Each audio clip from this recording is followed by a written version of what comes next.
The white man's tendency to indulge in narcissistic self-analysis makes ethnographic research in Europe very difficult. There is not one psychological or social phenomenon that has not been examined in scores of books.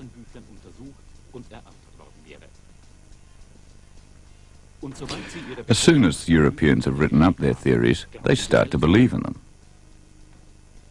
If you read these works of egocentric self-justification, you risk being taken in by the elaborate style in which they are written, and by the seemingly logical arguments.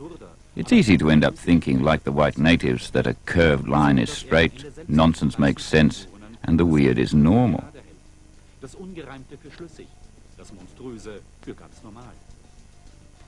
If you want to keep a clear head, avoid all white self-interpretation and rely on your own common sense.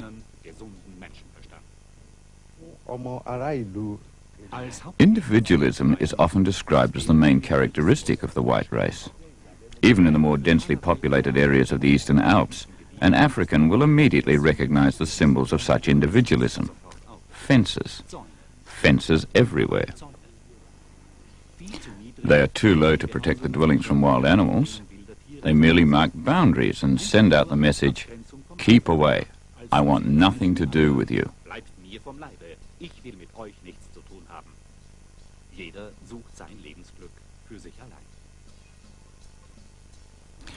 The biological laws of reproduction sometimes compel the alpine natives to live together in groups, but only in the smallest possible ones.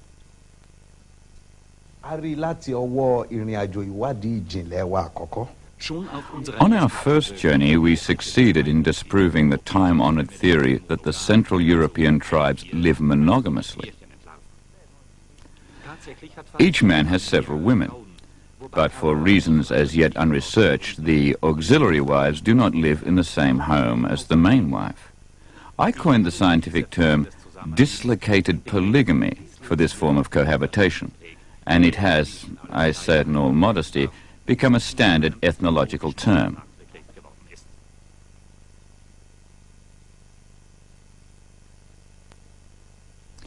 Individualism, to the extent that a person deems his or her own interests equal or even superior to those of his or her family, clan or tribe, is not held in Europe to be selfish or harmful to the community, but is widely accepted.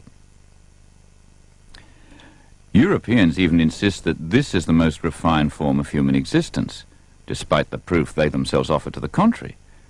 For the natives of the Eastern Alps are found in packs too.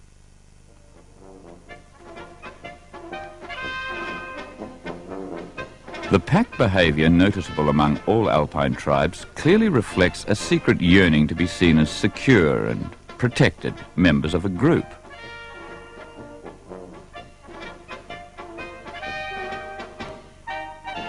In packs, the inhabitants of the Alps like to indulge in music making, marching, and bizarre disguises.